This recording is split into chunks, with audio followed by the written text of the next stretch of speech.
Kurnool municipal council సమావేశంలో TDP YCP కార్పొరేటర్ల మధ్య వాగ్వాదం చోటు చేసుకుంది. సమావేశానికి మున్సిపల్ కమిషనర్ హాజరు కాకపోవడంపై వైసీపీ సభ్యులు ఆగ్రహం వ్యక్తం చేశారు.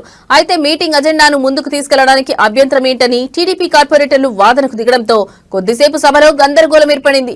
వైసీపీ నుంచి గెలిచి టీడీపీ సానుభూతిపరులుగా మారిన కొందరు కార్పొరేటర్లను వ్యక్తిగతంగా దూషించడంతో ఒక్కసారిగా సభలో ఉద్రిక్త పరిస్థితి ఏర్పడింది. మున్సిపల్ కమిషనర్ కావాలని సభకు హాజరు కాలేదని వైసీపీ కార్పొరేటర్లు సభ నుంచి వాకౌట్ చేయడంతో సర్వసభ్య సమావేశం అర్థాంతరంగా ముగిసింది.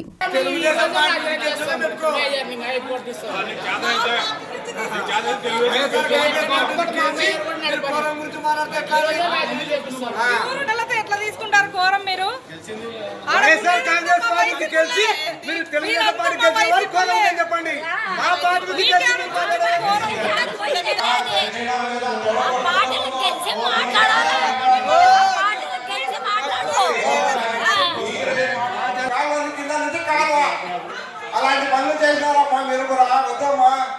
మా ఇంటి కూడా చాలా మాటలు వస్తాయి. ఫస్ట్ అది చెప్పమ్మా, నీ కాంట్రాక్ట్ వచ్చింది ఆ రోడ్కి.